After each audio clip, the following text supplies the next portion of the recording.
কানুৱাতৰ ঘৰৰ কাষেদি শ্বৰ্টকাট মাৰি মই আজিৰ ভিডিঅ'টো আৰম্ভ কৰিম এখন হাবিৰ মাজত।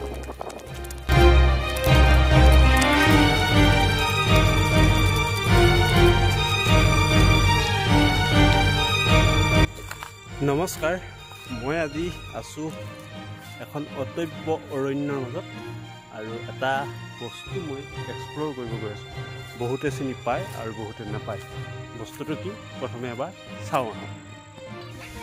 এইজন আছিল যোৰহাটৰ বিশিষ্ট বিজ্ঞানী ডক্টৰ প্ৰণৱজ্যোতি চেতিয়া আৰু তেখেতে এই ফলবিধৰ বিষয়ে কি কৈছিল তাৰ মই আভাস দিলোঁ।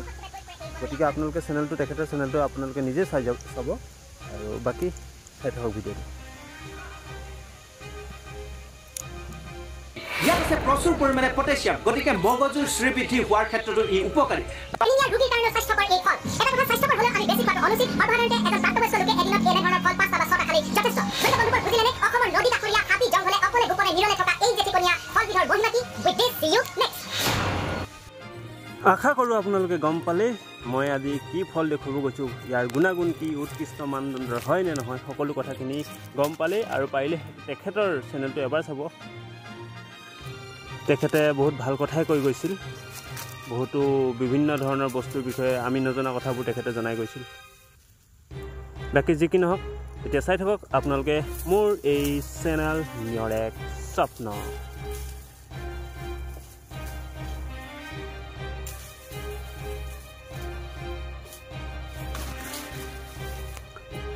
এই ফল কাৰ কাৰ প্ৰিয় নাজানো মই। আমি সৰুতে LP স্কুলৰ পৰা যেতিয়া ঘূৰি আহোঁ বাটত এনেকুৱা বেতৰ কাঁইটৰ মাজত সোমাই হ'লেও এই ফল, এই বেতগুটি আমি ছিঙি খোৱা আজিও মনত পৰে। আৰু সেই শৈশৱ, সেই ল'ৰালিক পাহৰিব নোৱাৰাৰ দুখতেই আজিও ঘৰৰ কাষতেই এনেকৈ বেতৰ বাৰীত সোমাই এই ফল কাটিবলৈ গ'লোঁ, ছিঙিবলৈ গ'লোঁ আৰু খাবলৈও গ'লোঁ, লগতে আপোনালোককো দেখুৱাম বুলি ভাবোঁ। যিসকলে খাই পাইছে সেইসকলে জানিব ইয়াৰ সোৱাদটো কেনেধৰণৰ। খুব কাঁইট আছে গছজোপাৰ মানে কি, পাতত কাঁইট, ডালত কাঁইট, ডাল বুলিবলৈ নাই আৰু গছডালতো কাঁইট আৰু পাতবোৰতো কাঁইট। পাতৰ পৰা যিবোৰ লতা নিচিনা আন নিচিনাকৈ ৰচি ওলাই আহে সেইবোৰতো কাঁইট। আৰু ইয়াৰ প্ৰতিটো কাঁইটেই হৈছে ওলোটা। এবাৰ আপোনাৰ গাত লাগিলে এই কাপোৰত লাগি ধৰক বা আপোনাৰ গাতে থাকক, এৰ খাই নাযায়, আপুনি নিজে নেৰুৱাৰ পৰ্যন্ত সেই লাগিয়ে ধৰি থাকিব।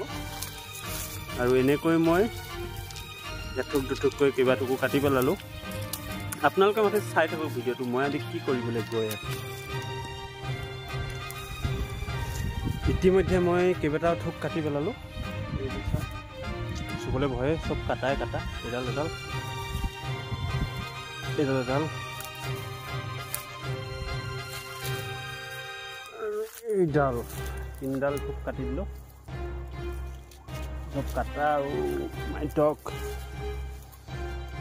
3ডাল থোক কাটিলোঁ চব। আৰু বাকী অলপ এৰি দিছোঁ, এইডোখৰত আছে যিহেতু। ইয়াৰ কাৰণ হৈছে চৰাই চিৰিকটিও খায় এই গুটিটো যেতিয়া পকে। খালি চৰাই চিৰিকটি কেঁচাতে নাখায়, পকিব লাগিব। আৰু সেইটো কাৰণে সেইখিনি এৰি দিছোঁ। এইখিনি মই আজি খাওঁ। আজিতো শেষ নহয় অৱশ্যে, 2-3 দিন যাব। আৰু এইটো থাকি গ'লেও এসপ্তাহলৈকে থাকি গ'লেও এইখিনি বেয়া নহয়, বহুত টান ইয়াৰ বাকলিটো। মই দেখুৱাই দিম, চব দেখুৱাম। ইতিমধ্যে বেতৰ গুটিটো মই কাটিলোঁ, আপোনালোকক দেখুৱাই লৈ কটা। আৰু অৱশ্যে দেখিছে ওপৰত আগ, আৰু এই আগটোৰ পৰা অলপ তলতে ফুলবোৰ ফুলি এনেকৈ গুটিবোৰ লাগে। এতিয়া আগটো আপোনালোকে জানে নিশ্চয়, আগটো খাব পাৰি ভাজি। গতিকে মই আজি তাৰ আগো কেইডালমান কাটি নিম। বেছি নিনিওঁ, 4-5ডাল হ'লে হৈ যাব। এতিয়া যিহেতু অলপ খাবলৈ সোৱাদ হয়, ইয়াৰ আগো কেইডালমান কাটি লওঁ। গতিকে চাই থাকক ভিডিঅ'টো।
গ'ল মোৰ বেতৰাক 3ডাল কাটিলোঁ, এডালৰ 2ডোখৰ হৈ গ'ল।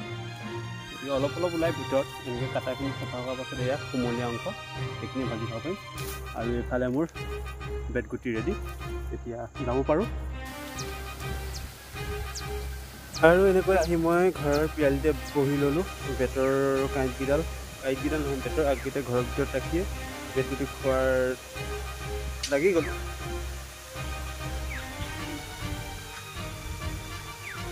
মুখত সোমাবলৈ গুটি গৈ পেটৰ স্পটিঙৰ তলেদি পাৰ হৈ গৈছে, তথাপিও এৰাত নাই। গতিকে মই খাই আছোঁ, আপোনালোকে চাই থাকিব। লোভৰ পানী যদি পৰে আপোনালোকৰ উপায় নাই, মুখ লাগিলেও কথা নাই।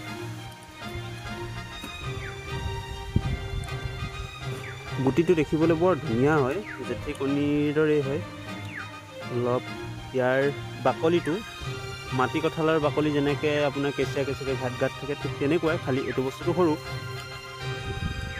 কিন্তু গুটিটো দেখিবলৈ খুব মৰম লগা। গুটিৰ সেই ঠাৰিবোৰতো কাঁইট লাগিয়ে আছে, একদম খালি সেইটো কাঁইট মিহি মিহি, তথাপিও মানে কাঁইট আছে। ক'ব গ'লে গোটেই গছডাল একদম ওলোৱাৰ পৰা মানে পাতে গছে গুটিয়ে চবতে কাঁইটে কাঁইট। আৰু ডক্টৰ প্ৰণৱজ্যোতি চেতিয়াইতো কৈছিলেই বেতগুটিটোৰ বিষয়ে, আৰু ইংৰাজীত ইয়াক কয় ৰটান ফ্ৰুইট। বাকী ইয়াৰ গুণাগুণ কি আপোনালোকে তেখেতৰ চেনেলটো এবাৰ আশা কৰোঁ নিশ্চয় তেখেতৰ চেনেলটো চাব। আৰু মই তথাপি কৈ দিছোঁ, এনিমিয়া ৰোগৰ কাৰণে, পেটৰ বিষৰ কাৰণে আৰু মগজুৰ শক্তি বৃদ্ধিৰ কাৰণে এই ফলটো যথেষ্টই উপযোগী।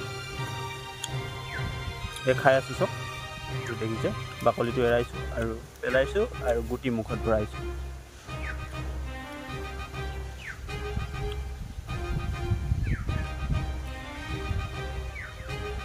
যিসকলে খাই নাই পোৱা, আকৌ কৈছোঁ, যিসকলে খাই নাই পোৱা তেখেতসকলে নুবুজিব। যিসকলে খাই পাইছে, জিভা চক কি ডাঠ হৈ গৈছে, বগা।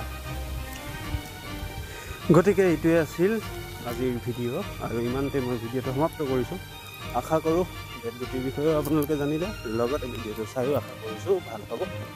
যদি ভিডিঅ'টো ভাল পায় লাইক কৰিব, কমেণ্ট কৰিব, শ্বেয়াৰ কৰিব, আনকো জানিবলৈ দিয়াত সহায় কৰক। গতিকে মানে ধন্যবাদ। জয় আই অসম।